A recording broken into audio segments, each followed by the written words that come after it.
tried in my videos that I've put up. We had the fish from UK, the UK fish shop there. Um, we ended up having that Aurora cone that I ate in the rain. We did a lot of the same kind of food stuff because there are staples. Oh, we went to Sleepy Hollow, but we had fruit. Like we had the waffle with the fruit and the Nutella. It was really good. So there's a lot of those staples that are just and the Casey's Corner corn dogs. You can't beat those. The corn dog nuggets. So there was a lot of those staples that were just fantastic. But what Epcot brought to the table this season was fantastic. Blew my mind, and I was so happy. No notes. That was number three. Number two, Phantasmic was fantastic. I have never been to Phantasmic, and I don't know how I've never been there. It is at Hollywood Studios, and it is their nighttime show. I was awestruck at how good it was. So take me back to the beginning of this video where I talked about being a little kid and witnessing things from your youth and feeling that again. I told my wife after that show that it hit me in a really good nostalgic place that I don't always get at Disney. Because I wasn't only raised on Disney. You know, I was raised on a lot of Nickelodeon and Cartoon Network and stuff like that too. But this hit me in the perfect way because one of the things I did watch pretty religiously growing up was Fantasia. I don't know why I watch Fantasia extremely often, but there's so many moments of my childhood that I remember watching that Fantasia VHS and just loving it. It's very Art Nouveau, like kind of style for a kid to really enjoy, and I was surprised that I'm surprised now that little Nico liked that. But when you sit and watch Phantasmic, you get that feeling. I got that feeling again because what it basically is about is Mickey is dreaming, and in his dream, he's dreaming about when he's doing the sorcerer, with the sorcerer hat, doing with the brooms and the water and everything like that. The classic Fantasia sketch. But how they spin it to make it even more interesting is that it's not just that. It's a bunch of cool moments from cinema, from Disney things that I wouldn't have imagined that they would be giving reference to. Like, Pocahontas was up there singing a song. Again, Pocahontas doesn't really get a lot of love. Aladdin was like jumping around doing stuff. Aladdin doesn't get a lot of love. Mulan, again, not a lot of love.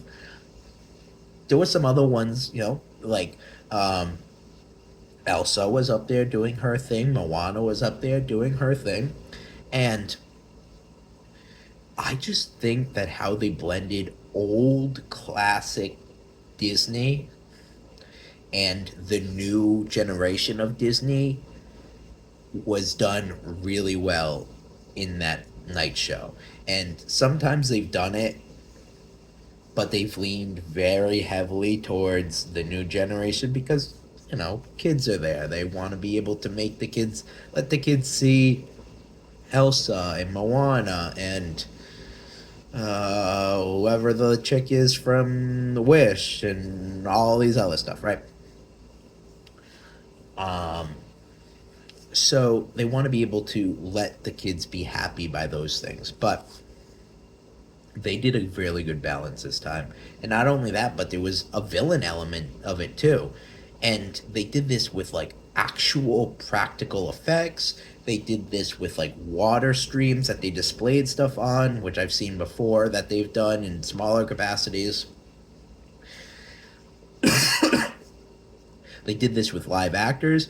Like they set the lagoon on fire, which I've never seen Disney be like, yeah, just set it all on fire. I was like, this. I was like, I felt like I was in the Waterworld display at Universal. It was crazy. It was so good, and it was a really, really well done nighttime show. Like I would go see that and probably be happy every single time. Like this is the nighttime. This has been the first nighttime show, which has hit me in such a way that I'm like, all right, yeah, you got me, Disney. This is a good one. I can't. I want to go to it again, like a lot. So the very end, and if you don't want to watch this part, that's okay. But the very end of it does a practical effect, that was great. So it has Mickey with the sorcerer hat doing his thing, right? And then they do a big thing of fire, and that Mickey disappears, and then another Mickey, like 50 feet down on the stage, pops out in his like stage show outfit, and he goes, "Huh, some imagination, huh?" And I was just like, "Wow, that was so good!" Like just the fact that they did that and made the change like instantaneously was fantastic. And then they even had the black and white Steamboat Willie come out and ride a giant ferry boat of all of the characters on it. And I was like, they never do anything with Steamboat Willie. This is so good. And I don't know. It was a fantastic show. Absolutely blew my mind. We have been sleeping on that every single trip, and I can't believe we have. That was so good. It was number two. Number one was the ride overlays. So, I didn't know that there were again, I didn't know that the last week of December you get stuff that's part of the special Christmas event after hours for free in your tickets. If I'd known that, I probably would have prioritized Space Mountain a little bit more because it is my favorite ride. But Space Mountain was insane with its ride overlay because everything was red and green, like the lights were flickering, and you could see the track in Space Mountain. You never see the track because it's so dark. And they were playing some like heavy rock, like Christmas music, and I was like, yeah, I'm digging this. And it was really good. I If we didn't use our lightning lane for that, I would have immediately turned around, walked back in line, and been like, I want to do that again because it was fantastic. That was one of them. Trying to think now what the other ones were. I know that I actually waited in line to go on the spinning saucers ride for Aliens, Alien spinning saucer at Hollywood. And I'm glad we did because we sat down, we went on it, and it was another Christmas song. Like they had it all red and green lights, and everything was Christmas themed. And I was like, "This is great.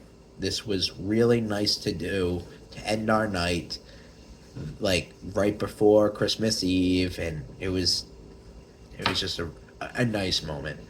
And there were probably a few more that I'm forgetting off the top of my head because it's been a couple of days now. Yeah, it's been a bit now, but the ride overlays were really good and really blew my mind with how festive things could be for the holiday season. But Disney did a really good job with them, and I found myself with all of the stress that was happening at the parks riding those rides were really relaxing, and it made the holiday spirit come alive when you're riding them for sure. So that is my top 10 of the best things that I did this weekend. I hope I hope you've enjoyed that list because it did take me some time to narrow it down to just 10. But I've mentioned this in my Universal one, and I'll give the addendum again. I don't recommend coming here for this time of year because of how crazy it actually is. But if you have that expectation in mind that it is going to be crazy, and you still want to come here to see what the holiday season is like at Disney, and you've curbed your expectations for that, you could have a lot of fun. I do say that there's a lot of things that can be made that can be done on Christmas weekend that are really enjoyable. So that's my top list. I hope you've enjoyed. And the my throat's pretty rough at this point, so I'm probably not going to do the worst one right now. But I hope you've enjoyed. I It is a new year today. I've put out some videos today of me running around the park. So happy New Year! Hope everyone had a very happy holidays. Enjoyed the long weekend. Got to spend some time with friends, families, loved ones, people that you want to be around, and that you had a great time. So I got to do that, and not on this list, but obviously the top is being that I was able to spend this with my wife. But all the same, I hope everyone enjoyed themselves, and till next time.